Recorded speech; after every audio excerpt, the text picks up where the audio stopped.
আমি কখনোই আপনার পুরো রাজনৈতিক দলকে নিষিদ্ধ করার পক্ষে, কিন্তু প্রত্যেকটা দলকেই আবারও বলি অ্যাকাউন্টেবল হতে হবে টু পিপল। তারেক রহমান সাহেবকে দেখে ফিরিয়ে আনতেই চাই, কারণ উনি আমাদের chairman, BNP the largest political party. তাকে প্রতিপন্ন করার চেষ্টা করা, আয়না ঘরের সঙ্গে তাকে তুলনা করে, নো ওয়ে। আমার একটা ব্যক্তিগত একটা আপনার একটা বাড়ির বাসা ছিল। বাংলাদেশের অর্থনীতি, বাংলাদেশের রাজনীতিতে কোনো ক্ষতি করে না। প্রতি সরকার তো অন্তর্বর্তী সরকারি, অর্থাৎ একটা ইলেকটেড গভর্নমেন্টের থেকে আরেকটি ইলেকটেড গভর্নমেন্ট নির্বাচিত হওয়ার আগে যতটুকু আপনার সময় দরকার, সেটাই হচ্ছে অন্তর্বর্তীকালীন সরকার, সেই সময়টাই আসে। এবং এটা কোনো নির্বাচিত সরকার নয় আমাদের দেশে এটা আপনার সাধারণত সিলেক্টেড হয় বাই ডিফারেন্ট স্টেক হোল্ডার্স। এবারও তাই হয়েছে, এবং আমরা মনে করি যে তাদের যে প্রধান দায়িত্ব সেটা হচ্ছে যে দেশের দীর্ঘকাল ফ্যাসিবাদের শাসনের ফলে, একটা দুঃশাসনের ফলে যে প্রতিষ্ঠানগুলো আমাদের ভেঙে পড়েছে, বিশেষ করে আপনার গণতান্ত্রিক প্রতিষ্ঠানগুলো, রাষ্ট্রের প্রতিষ্ঠানগুলো, সেগুলোকে একটা জায়গায় নিয়ে আসা, যে জায়গায় আনতে পারলে একটা সুষ্ঠু অবাধ নির্বাচন করে নির্বাচিত সরকারের হাতে আপনার ক্ষমতা হস্তান্তর করা সম্ভব হবে। তো এটা আপনি মনে করি যে আপনার ওই সুনির্দিষ্ট সময়ে এটা বলা মুশকিল এইবারের জন্য, কারণ এবার আপনার এত বেশি ড্যামেজ হয়েছে। আপনার দীর্ঘকাল ধরে আপনার প্রায় প্রতিটি প্রতিষ্ঠান তারা ধ্বংস করে ফেলেছে, পুলিশ বা অন্যান্য যে সেগুলো আপনার একেবারে নষ্ট করে ফেলেছে। জুডিশিয়ারি, যেটা আপনার আমাদের জন্য সবচেয়ে জরুরি, আমরা যারা আপনার ভুক্তভোগী হই বা সরকারের নির্যাতনে পড়ি, রাষ্ট্রের নির্যাতনে পড়ি, তখন আমরা এই বিচার বিভাগের কাছে যাই বিচারের জন্য। সেখানে পর্যন্ত আপনার দলীয়করণ চূড়ান্ত হয়েছে, দুর্বৃত্তায়ন হয়েছে। তো সেটাকে সংস্কার করা খুব বেশি প্রয়োজন বলে আমি মনে করি। একই সঙ্গে আপনার অর্থনীতিকে কতগুলো বেসিক সমস্যা আছে, যদি এটা একদিনের করা সম্ভব না, কতগুলো ইমিডিয়েট করা দরকার, যেটার উপর নির্ভর করবে আমাদের অর্থনীতি সচল রাখা। আপনার যেমন ব্যাংকিং সেক্টরে আপনার একটা আমূল একটা সংস্কার প্রয়োজন আছে। সেটা দ্রুত হয়তো সম্ভব হয় না, কিন্তু তার রাস্তাটা শুরু করা যেতে পারে, রাস্তা শুরু করা যেতে পারে। এরপরে আছে আপনার দেশের অন্যান্য যে সেক্টরগুলো আছে সেই সেক্টর। তবে প্রধানত যে বিষয়টাকে আমি গুরুত্ব দিতে চাই সেটা হচ্ছে নির্বাচন ব্যবস্থা, আইন শৃঙ্খলা বাহিনীকে সংস্কার আনা, প্রশাসন, সিভিল অ্যাডমিনিস্ট্রেশন পড়াশোনা আনা, এবং এট দি সেম টাইম বিচার বিভাগে। এই চারটা জিনিসে আপনার ন্যূনতম যে সংস্কার, সেই সংস্কারগুলো হওয়া অত্যন্ত প্রয়োজন বলে মনে করি। সরকারের উচিত হবে সমস্ত রাজনৈতিক দলগুলো সব স্টেক হোল্ডারের সঙ্গে কথা বলা, নট অনলি পলিটিক্যাল পার্টির, সব স্টেক হোল্ডারদের সঙ্গে একটু কথা বলে তাদের ধারণাগুলো নেওয়া। যেমন আমরা আমাদের তো 31 দফা আছে সংস্কারের, আমরা রাষ্ট্র সংস্কারের 31 দফা থেকে আমাদের এটা অনেকটা ম্যানিফেস্টোর মতো আছে। 2 বছর ধরে আমরা এটা আপনার করছি, জনগণের সামনে তুলে ধরছি। সেই বিষয়গুলো নিয়ে আলোচনা হতে পারে, অন্যান্য দলগুলো আছে সেগুলো নিয়ে আলোচনা হতে পারে, করা উচিত বলে আমি মনে করি। এইগুলোর পরেই যদি আলোচনার মাধ্যমে একটা জায়গায় আসে সংস্কার হয়, তখন তো আমরা বলেছি যে আমরা সংস্কারকে অবশ্যই সমর্থন করবো, ফিরিয়ে আনতেই চাই। কারণ উনি আমাদের একদিন চেয়ারম্যান 1 নম্বর, 2 নম্বর তার বিরুদ্ধে যে অভিযোগ মামলাগুলো আনা হয়েছে, এগুলো আমরা মনে করি এবং বিশ্বাস করি তার কোনো লিগাল কোনো বেসিস নাই, পুরোপুরি ফেক প্রতিহিংসামূলক মামলাগুলো তার বিরুদ্ধে করা হয়েছে। যে কারণে তার দেশে ফিরে আসাটা আমার দলের জন্য, দেশের জন্য খুব প্রয়োজন। অ্যাটর্নি জেনারেলের সঙ্গে কথা বলেছে, অ্যাটর্নি জেনারেলের কথা বলেছে, আমরা কেসগুলো তৈরি করে রেডি করে গভর্নমেন্টকে দিচ্ছি, আর আমরা অ্যাট দি সেম টাইম আমরা এক্সিস্টিং লিগাল সিস্টেমে মুভ করছি। এর মধ্যে আপনার তো আমাদের প্রায় 1000, 1500, 2000 ওপরে আপনার জামিন হয়েছে, কেস শেষ হয়নি, উইথড্র হয়নি। তো আমরা কতগুলো কেস আছে যেগুলো আপনার একদম ফেক কেস, যেগুলো গায়েবী মামলা, সেগুলো আমরা চাই যে এগুলোকে প্রত্যাহার করা হোক। এটা যত দ্রুত হয় ততই মঙ্গল। আমাদের ডক্টরদের যে বোর্ড আছে সেই বোর্ড কাজ করছে। অন্যান্য যে একদিনে তো বলেই তো চলে যাওয়া যায় না, তার যে শারীরিক অবস্থা তাতে করে তিনি ফ্লাই করতে পারবেন কিনা, সেই ফ্লাইটগুলো কোন দেশে যাবেন সেটাও এখন পুরোপুরি নির্ধারণ হয়নি। এটা চেষ্টা কথাবার্তা বলে ঠিক করা হচ্ছে যে যত দ্রুত তাকে নামা যায়। এটা নির্ভর করছে তার সম্পূর্ণ শরীরের ওপরে। আমরা কিন্তু এই 15 বছরে কখনোই চুপ করে বসেছিলাম না। আমরা ভার্চুয়ালি যখন আপনারা আমাদের করতে, আমরা ভার্চুয়ালি আপনার আমাদের প্রত্যেকটি জেলা উপজেলার সঙ্গে আমাদের ভারপ্রাপ্ত চেয়ারম্যান তিনি সম্পৃক্ত হয়েছেন, আমরা সম্পৃক্ত হয়েছি। এখনো আপনারা আমাদের স্ট্যান্ডিং কমিটির মিটিং রেগুলার চলছে, আপনার প্রতি সপ্তাহে আমরা একবার করে বসি। আমাদের যেটাকে আমরা বলি কার্যকরী পরিষদ, যেটা এক্সিকিউটিভ কমিটি, সেটা আমরা গত কয়েক মাস আগে আমরা বসে আমার কথা বলছি। সেটা প্রসেস ইজ অন, সেই কাজ আমাদের চলছে। তো নির্বাচনে যাওয়ার ব্যাপারে আমাদের কোনো বাধা হয়ে কিছু থাকছে না আর কি। দেওয়ালও তৈরি আছে, আমরাও তৈরি আছে, খুব একটা অসুবিধার কথা। আপনি যেগুলো বলছেন যে পুলিশ যেগুলো হয়েছে ওদের during the revolution, but after the revolution when the caretaker government took over, তার আগে তারপরে কিন্তু আর একটা দুটাও কেস আমি শুনিনি। যে কোনো পরিবর্তনের সময়, রাজনৈতিক পরিবর্তনের সময় এই ধরনের কিছু কিছু ঘটনা ঘটে। কারণ বাংলাদেশের তো পুরো সমাজটা তো বদলে যায়নি রাতারাতি। এই সমাজের মধ্যে আপনার এখনো বহু মানুষ আছেন যারা আপনার এগুলোতে দুর্বৃত্ত, যারা তারা এগুলোর মধ্যে ঢোকে। কিন্তু এই দুর্বৃত্তদেরকে যখন পার্টির সঙ্গে যুক্ত করা হয়, বিএনপি নামে যুক্ত করা হয়, ওখানে আমার ঘোরতর আপত্তি আছে। একটা ব্যক্তি সে হয়তো বিএনপির সঙ্গে কোনোভাবে সম্পৃক্ত হতে পারে, কিন্তু সে যখন এটা করে সে কিন্তু আমার দল থেকে কোনো সমর্থন পায় না। আমরা ইতিমধ্যে দলের অনেকের বিরুদ্ধে ব্যবস্থা নিয়েছি, যাদের সম্পর্কে আমি জানতে পেরেছি, তাদের বিরুদ্ধে সাংগঠনিক ব্যবস্থা হয়েছে, তাকে দল থেকে বের করে দেওয়া হয়েছে। সুতরাং ওটার ব্যাপারে আমি আপনাকে একটু বলতে পারি যে বিএনপি যখন আপনার এই লিড করা হয় যে বিএনপির দখলদারিত্ব, এটা সঠিক না। এই 53 বছর 54 বছরে এখন পর্যন্ত একটা সিস্টেম ইভলভ করতে পারলাম না যেখানে পিসফুল ট্রান্সফার অফ পাওয়ার হবে। হয় ঘাট ধাক্কা দিয়ে সরাতে হয় অথবা ঘাট ধাক্কা দিয়ে আসতে হয়। এই যে কালচার তৈরি হয়েছে বাংলাদেশে, এটা কিন্তু আপনার একটা ভয়াবহ কালচার।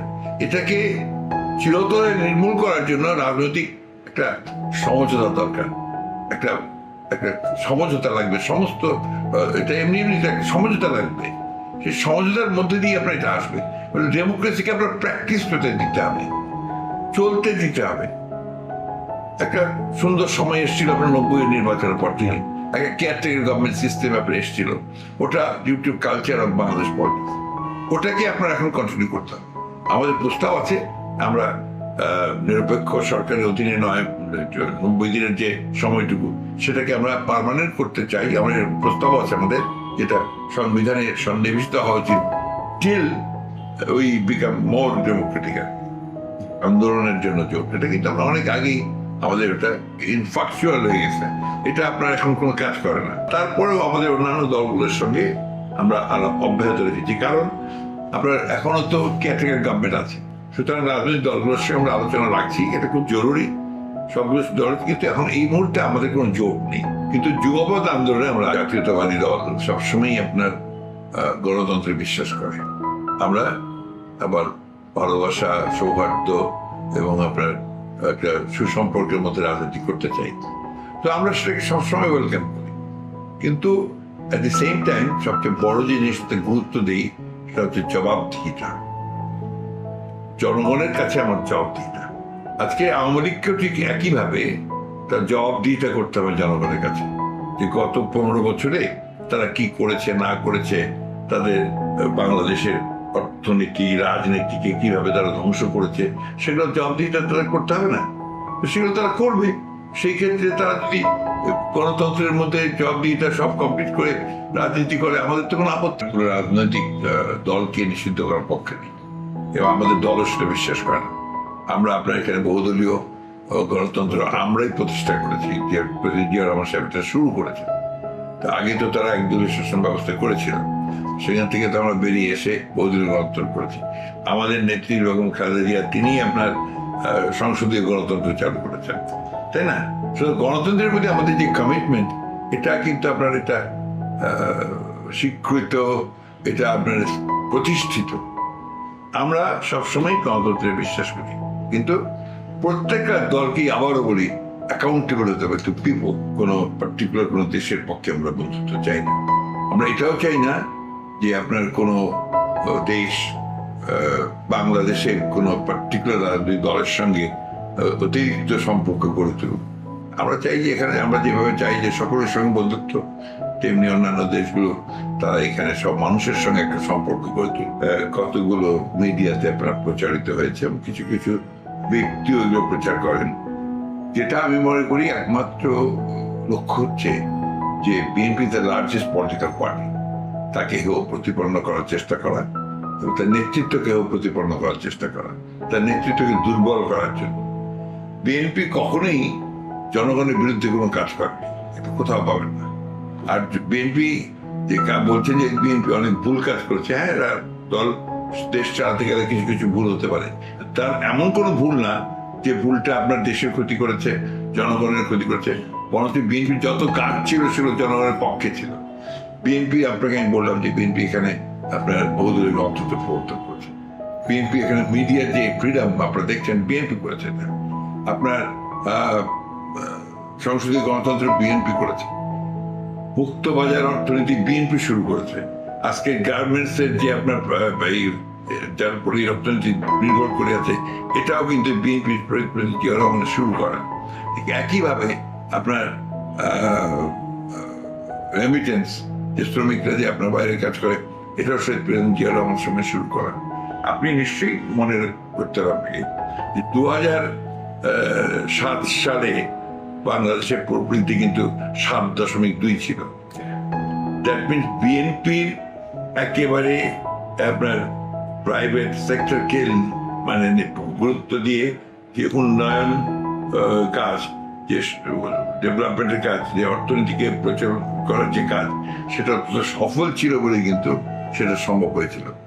এখন আপনি ব্যবসায়ীদের জিজ্ঞেস করবেন, যারা জেনুইন ব্যবসায়ী তাদেরকে জিজ্ঞেস করবেন যে বিএনপির আমলে আমরা অনেক ভালোভাবে ব্যবসা করতে পেরেছি। তখন আপনার এত চাঁদাবাজি ছিল না, কিছুই ছিল না, বাস্তবতা। এখন এই 15 বছরে কিন্তু কিচ্ছু নাই দেশে, একেবারে আমার ভাষায় আমি যেটা বলেছি পোকলা করে ফেলা হয়েছে। কিন্তু সেই বিষয়টাকে আপনার গুরুত্ব না দিয়ে অনেক সময় দেখা যায় যে আপনার ওই আবার তখনকার হাওয়া ভবনের কথা নিয়ে আসেন, আয়না ঘরের সঙ্গে তাকে তুলনা করেন। No way. আমার একটা ব্যক্তিগত একটা আপনার একটা বাড়ির বাসা ছিল, সেখানে এভরিবডি দ্য রাইট টু ওইটা নিয়ে কাজ করতে, তাতে তো বাংলাদেশের অর্থনীতি, বাংলাদেশের রাজনীতিতে কোনো ক্ষতি করে নাই। এই যে আপনার একটা প্রজেকশন একটা দেওয়ার চেষ্টা, আমি কাছেই বলি যে this is I call it as conspiracy. তো একটা দলকে আপনার তাকে হেয় প্রতিপন্ন করার জন্য তার বিশাল জনপ্রিয়তাকে খাটো করার চেষ্টা করেন। আমি তো বলি যে আপনার রিয়াকশন করেন না, কোন দলটা ভালো কোন দলটা খারাপ, কোন নেতাটা খারাপ, ইলেকশনই প্রমাণ হবে। একেবারে পরিপূর্ণ নিরপেক্ষতার সঙ্গে নির্বাচন দেওয়া হোক, জনগণ কাকে বেছে নেয় সেটা করে।